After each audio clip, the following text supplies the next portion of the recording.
Olá, meus nobres e cultos alunos, espero que todos estejam bem. Nós vamos, nesse momento, falar sobre um assunto, não diria novo, mas um pouco diferente, que é o cálculo de circuitos com os elementos estando em paralelo, ok? Então, vamos lá. Pessoal, nós temos aqui um circuito paralelo, né? Nós já estudamos o circuito série, ligados um resistor e um indutor, um resistor e um capacitor, e o circuito RLC. E agora nós vamos estudar o circuito paralelo, na mesma sequência. Estudar o RL, depois o RC, depois o RLC. Então, se nós tivermos um circuito igual a este aqui, para a gente fazer o cálculo, não teria muita diferença daquilo que a gente já aprendeu, não, né? Então, como é que seria o cálculo aqui? Para a gente calcular, por exemplo, a corrente no resistor. IR, corrente no resistor, seria a tensão aplicada no resistor, que é a mesma da fonte, né? V com ângulo alfa, dividido pela impedância do trecho que tem o resistor, que é a própria resistência, né? Que é uma resistência com ângulo de 0 grau. Okay? Assim, a gente encontra o valor da corrente no resistor. O que seria a corrente no indutor IL? IL é mesmo raciocínio. IL seria a tensão sobre o indutor, que é a mesma da fonte, V com seu ângulo alfa, dividido pela reatância do indutor, que é o XL, com o seu tradicional ângulo de 90 graus. Beleza?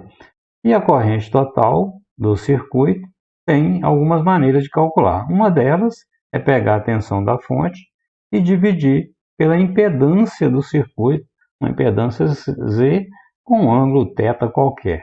É um jeito de calcular. Outro jeito de calcular é aplicar a lei das correntes de Kirchhoff. A corrente total pode ser calculada como a soma da corrente no resistor mais a corrente no indutor. Uma coisa que a gente tem que lembrar aqui é que isso aqui é soma de vetores, né? Então, essa corrente total é um vetor, a corrente no resistor é um vetor e a corrente no indutor é um vetor. Significa dizer o seguinte: se a corrente no resistor aqui for 10 amperes e a corrente no indutor for 10 amperes, não significa que a corrente total é 20, não, certo? Porque não é soma escalar, é soma de vetores.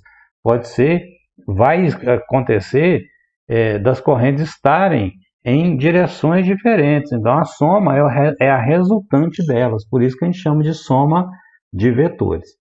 Beleza? Então, isso aqui é uma forma de calcular. Posso calcular, então, a nossa corrente total dividindo a tensão da fonte pela impedância do circuito, ou posso calcular as correntes individualmente, no resistor e no indutor, e somar essas duas correntes vetorialmente, sem problema nenhum. Bom, se nós optarmos por essa aqui, né, a corrente total é V sobre Z, que é o mais normal da gente optar, o detalhe é o seguinte: o que é impedância nesse circuito? Impedância em qualquer circuito, né? A impedância em qualquer circuito paralelo, a gente vai seguir aquela regrinha que a gente sabe, né? Como é que são dois resistores em paralelo? O inverso da resistência total é a soma do inverso das resistências individuais.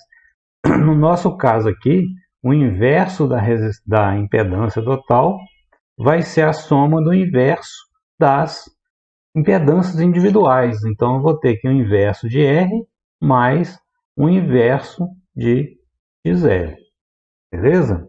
Aqui é que vem o conceito novo que nós vamos introduzir aqui agora, tá? Esse conceito diz o seguinte: é uma maneira, gente, esse conceito é uma maneira diferente de calcular circuitos paralelos que facilitam a nossa vida, né? Num primeiro momento parece que não facilita porque a gente está acostumado com essa forma de cálculo. Eu já sei calcular desse jeito aqui, deixa eu calcular desse jeito. Pode? Pode. No seu dia a dia, na sua vida profissional, você pode fazer isso tranquilamente.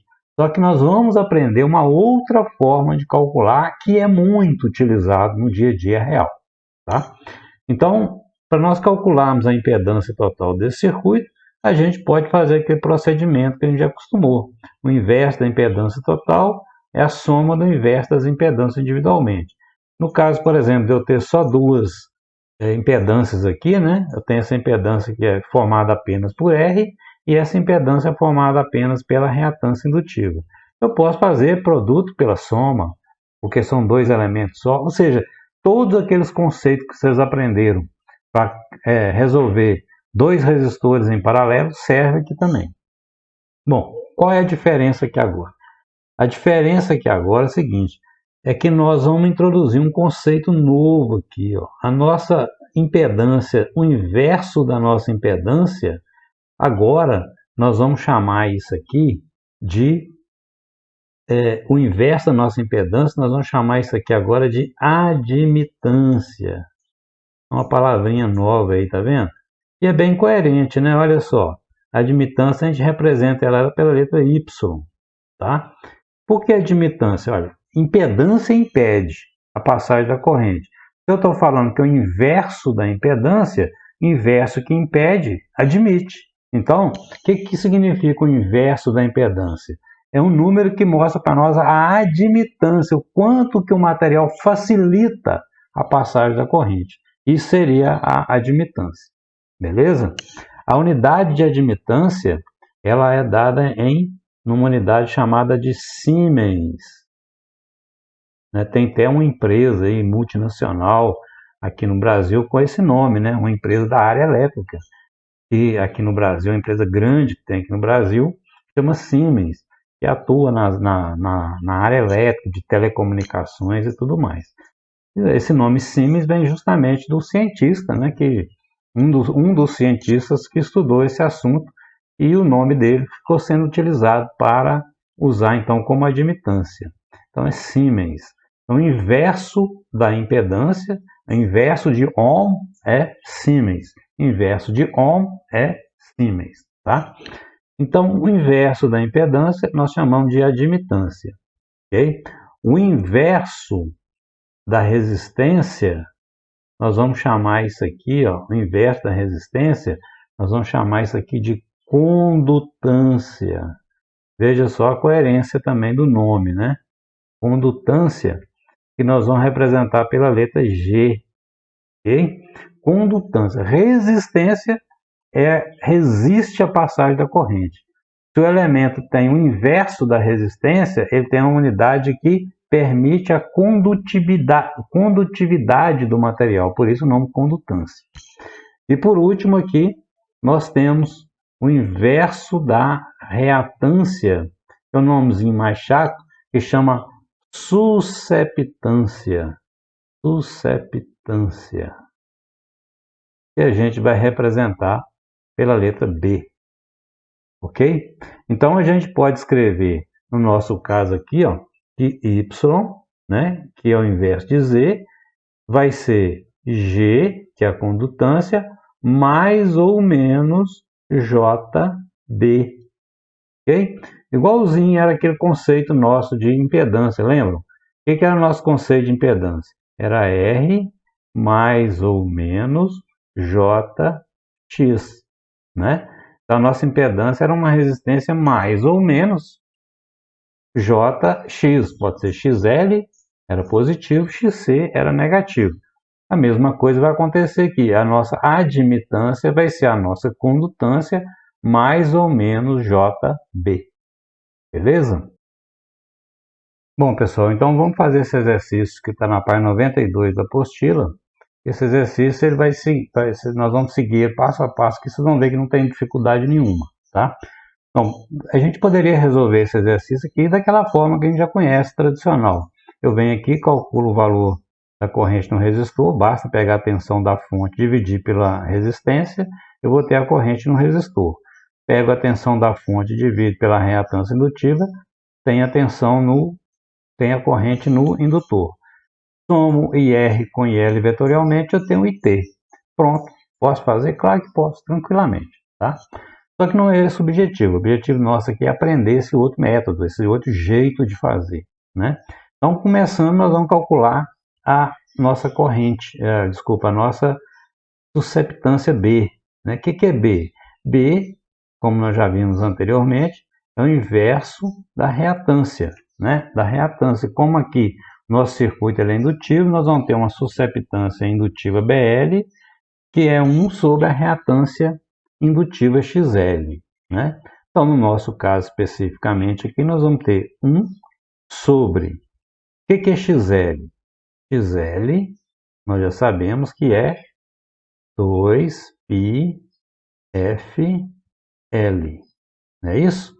Então, vai ser 1 sobre... Vamos lá. O que é o nosso 2πfL? Ó, 2 vezes π vezes 100, que é a nossa frequência que foi dada no problema, vezes o L, que é 31,8 vezes 10 a menos 3. Então, isso vai ser igual a 1 sobre, fazendo essa continha aqui, ó, 2 vezes π vezes 100 vezes 31,8 vezes 10 a menos 3. Isso aqui dá 20. 1 sobre 20.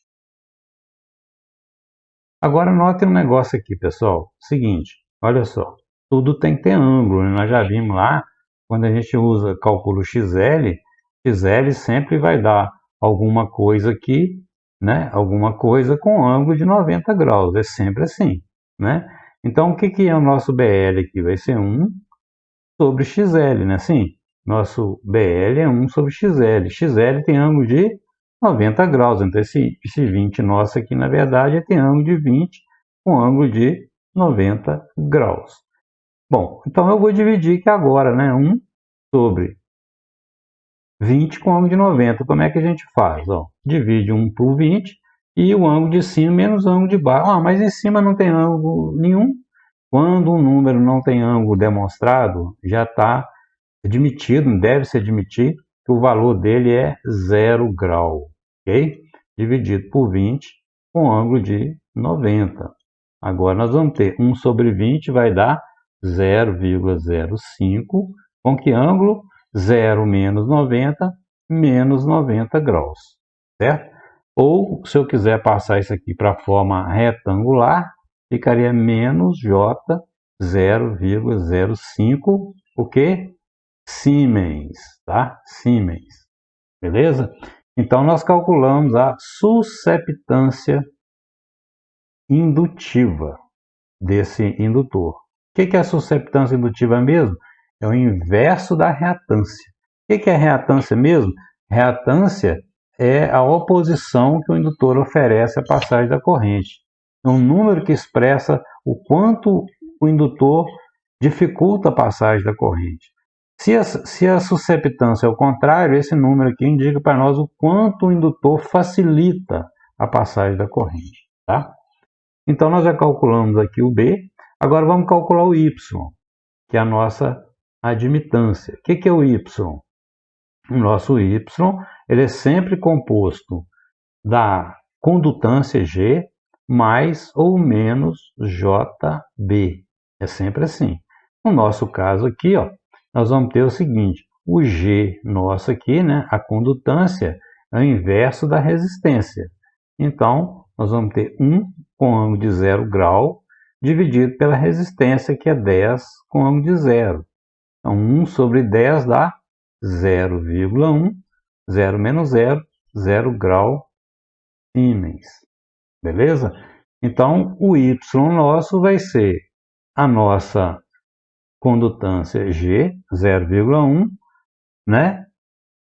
Aqui, ó, 0,1 e o B. O B vai ser menos J 0,05. Então, se eu quiser saber o valor do meu Y aqui, é só passar esse número para a forma polar. Passando isso aqui para a forma polar, nós vamos ter o seguinte. Vocês já aprenderam a fazer isso na calculadora, né? Passar de polar para retangular, de retangular para polar. Então, isso aqui vai dar para nós 0,1118. Eu sempre recomendo, pessoal, na hora que você estiver calculando a admitância, usar 4 casas decimais, tá? Senão dá muita diferença, dá muito... O arredondamento aqui acaba impactando muito nos cálculos. Então, usem sempre 4 casas decimais. E aí, o ângulo aqui dá menos 26,6 graus Siemens. Beleza? Então, eu já achei a susceptância indutiva, achei a admitância do circuito. Agora eu quero fazer o diagrama da admitância. O que é o diagrama da admitância? É igual era lá o nosso diagrama da impedância, né? Então, isso aqui, ó, vai ser a nossa letra C, que é o diagrama da admitância. Diagrama da admitância, né? É só pegar esses valores que nós achamos aqui e botar aqui no gráfico. Então, nós temos, para o G é 0,1. Então, para o G aqui, ó, 0,1. Lembrando que o G, né? Aqui, ó, vamos lá. O G, ele é um número real, porque ele vem da resistência, ok? Então, aqui o nosso G, que vale 0,01, ok? Vou só mudar de lugar aqui. Nosso G aqui, ó, vale 0,01. E o nosso B vale quanto? O B vale menos 0,05. O nosso B, ele está aqui para baixo, né? Negativo, com tamanho mais ou menos a metade do G, né? Mais ou menos a metade do G. Então, eu diria que o nosso BL está aqui, ó. Esse aqui é o nosso BL, que vale 0,05, ok? Aí a composição disso, né? Se a gente fizer a composição desses dois caras aqui, ó, nós vamos ter, se a gente compor esses dois caras, nós vamos ter esse ponto aqui, né? Que é a resultante entre o vetor G e o vetor B. Esse vetor aqui é justamente o nosso Y.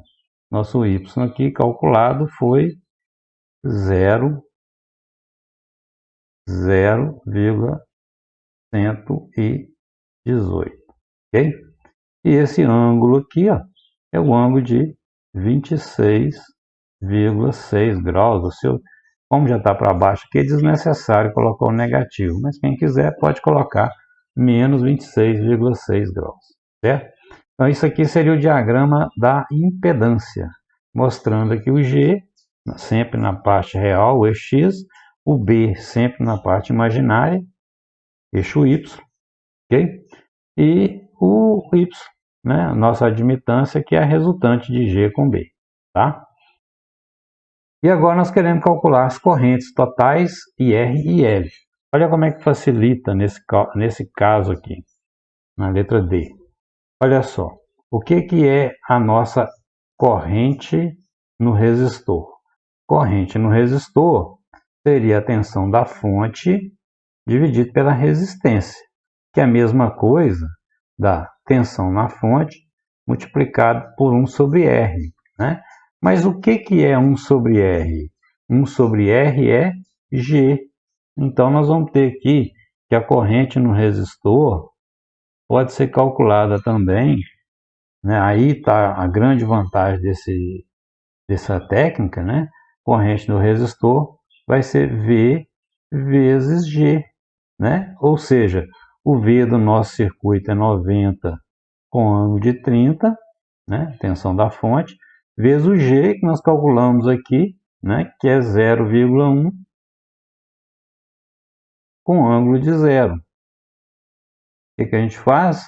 Multiplica os módulos, né? E soma os ângulos. 90 vezes 0,1 vai dar 9, 30 mais 0, 30 graus amperes.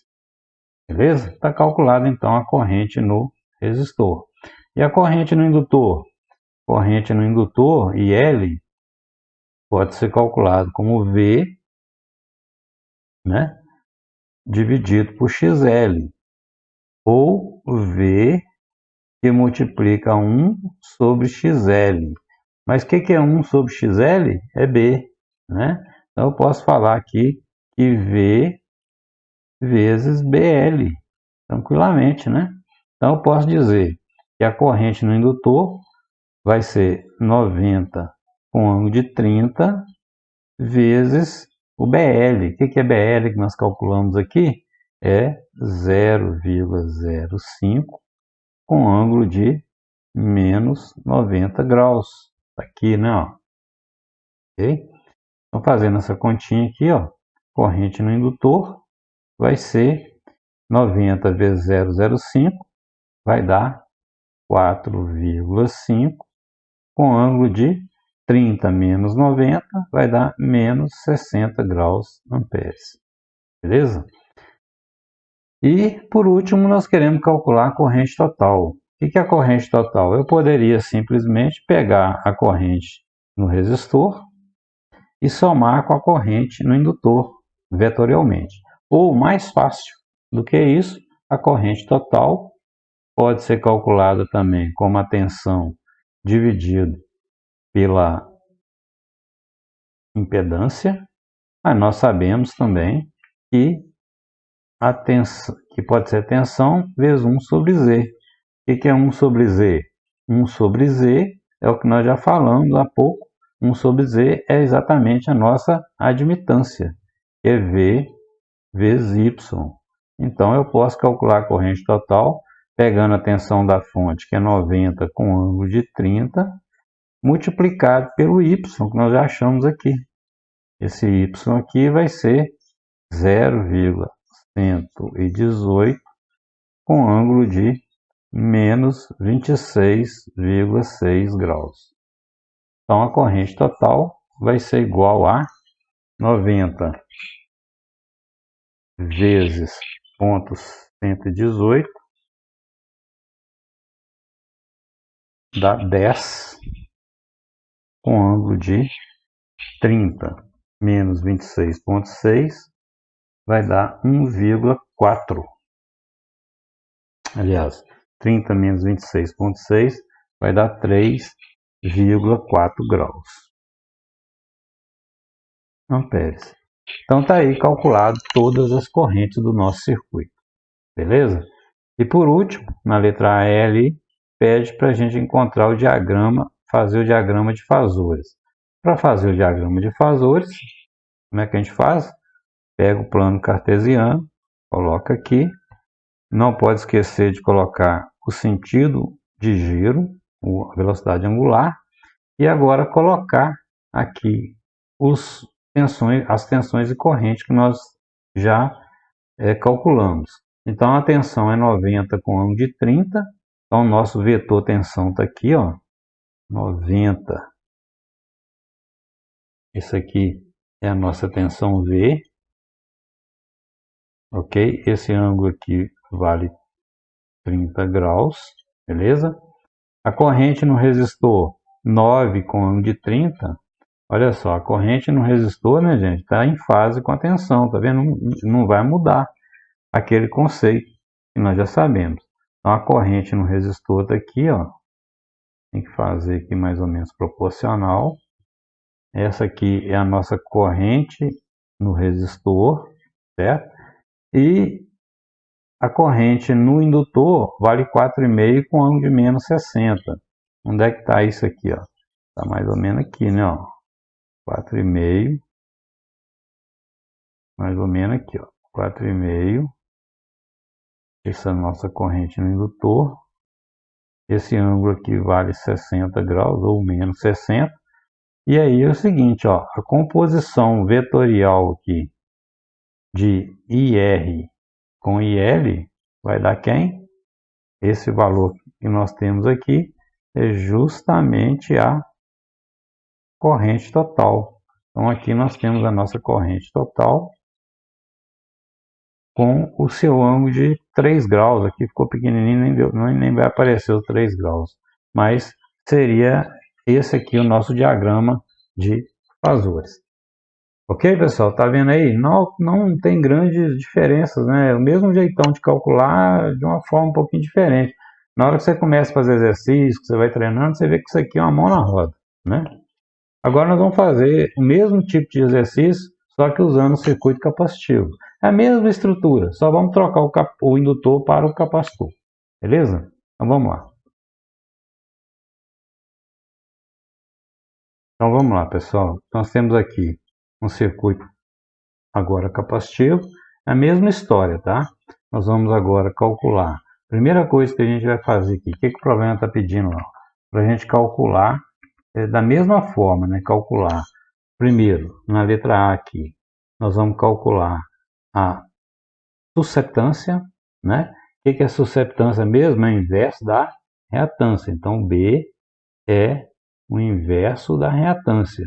Como aqui é o caso é capacitor, vai ser BC, que é susceptância capacitiva, e aqui nós vamos ter o XC, que é a reatância capacitiva, né?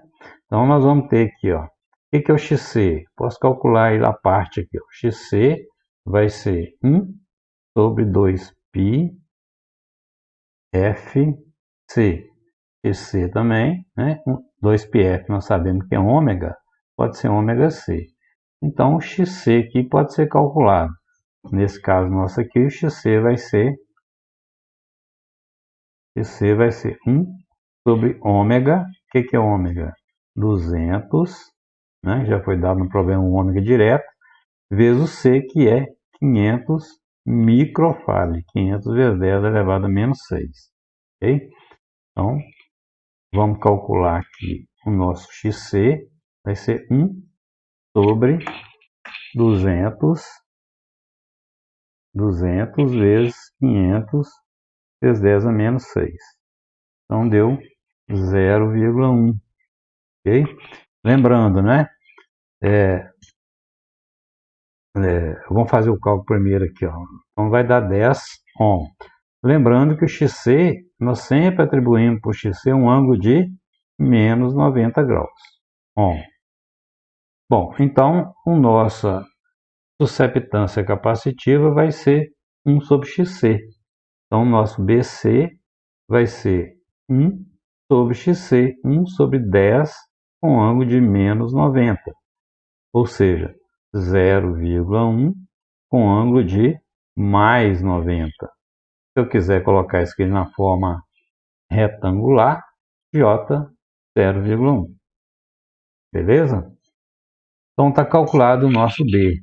E vamos aproveitar aqui e calcular o G também. O que é o G? O G é a condutância, o inverso da resistência. Vai ser 1 sobre 8 com ângulo de 0. 1 sobre 8, 1 dividido por 8, vai dar 0,125 com ângulo de 0 grau. Portanto, a gente pode calcular o Y. O que é o Y? Só lembrando, né? É o G mais ou menos JB. No nosso caso aqui, o Y vai ser o G, nós acabamos de calcular, que é 0,125. E o B, o que é o B? B é J01 mais J01 mais J0,1. Portanto, o Y nosso aqui vai dar, passando isso aqui para a forma polar, nós vamos ter polar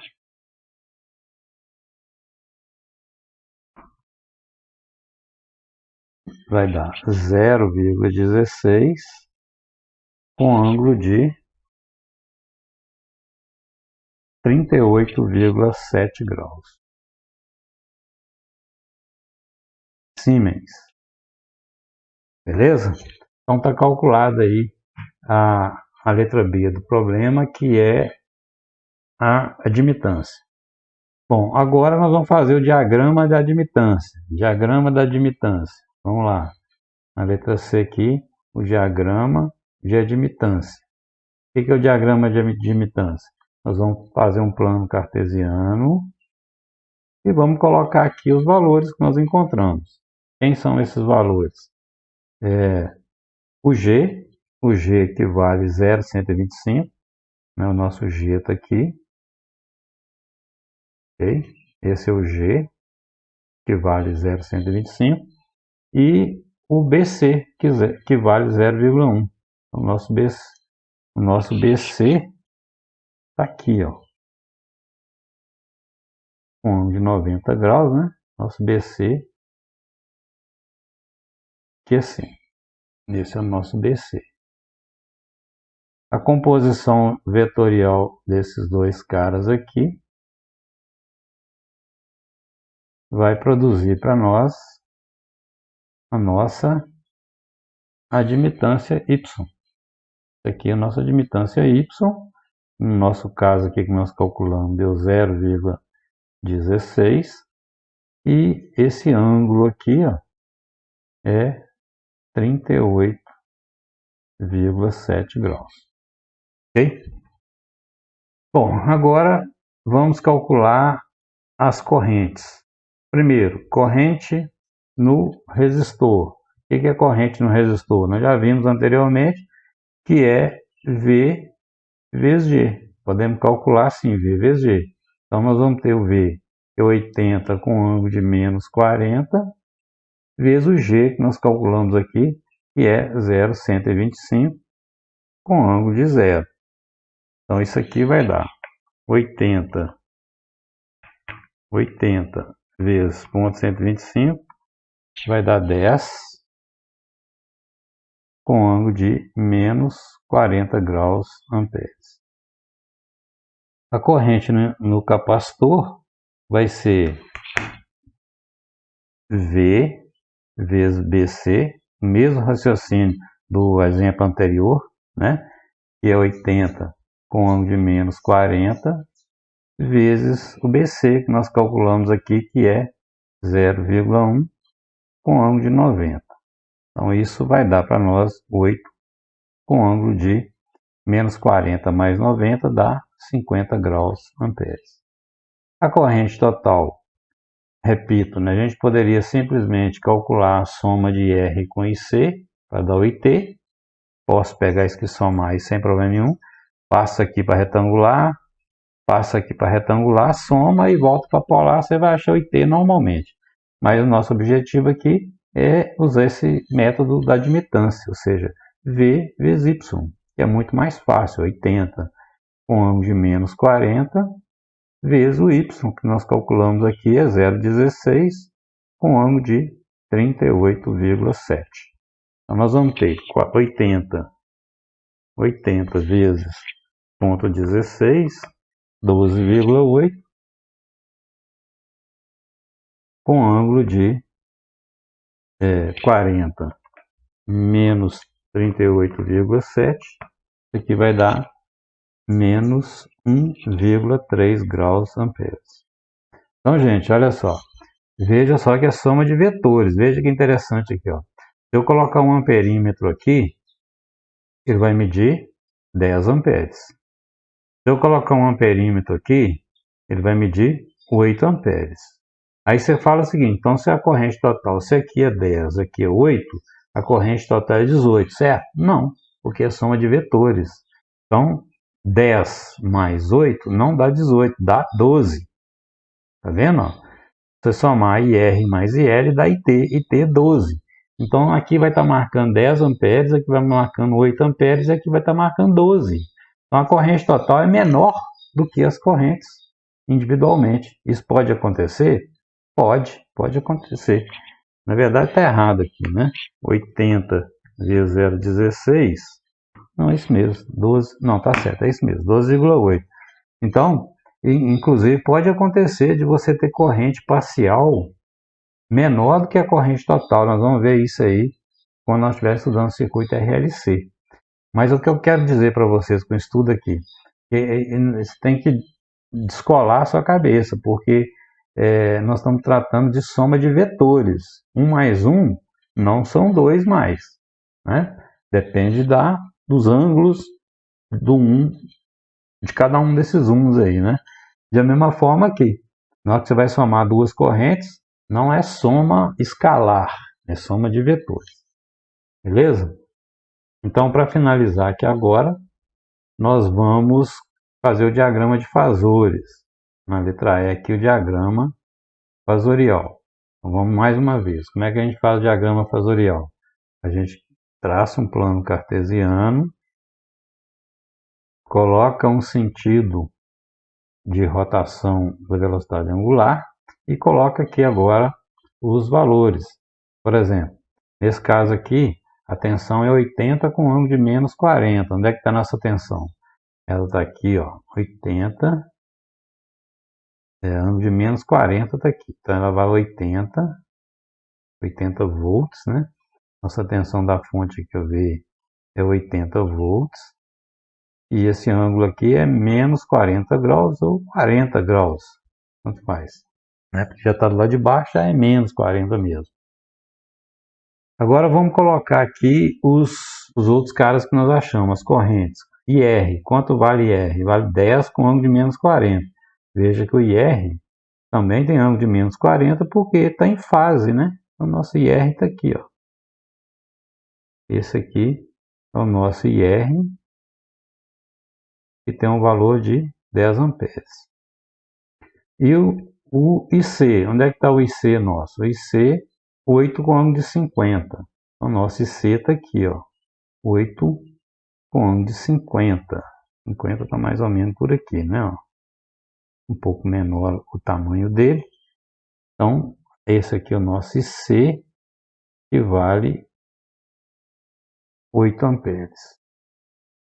Esse ângulo aqui vale 50 graus. Beleza? E a corrente total? A corrente total é a soma vetorial aqui, né? É a soma. Se eu pegar esse cara aqui, ó, e somar vetorialmente com... pegar o IC e somar vetorialmente com o IR, essa aqui, ó, é a soma de vetores.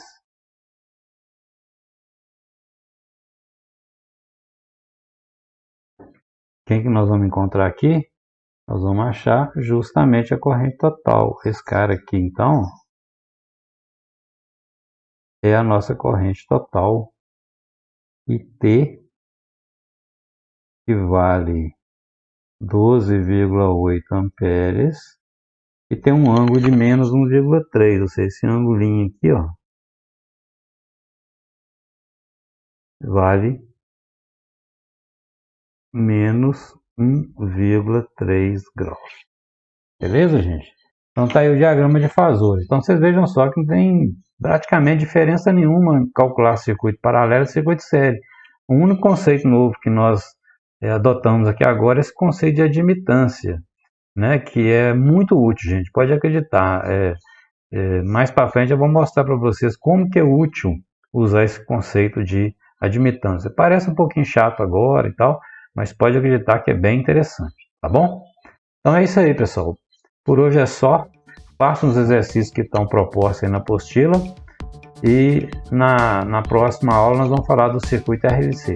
Muito obrigado, um abraço, valeu!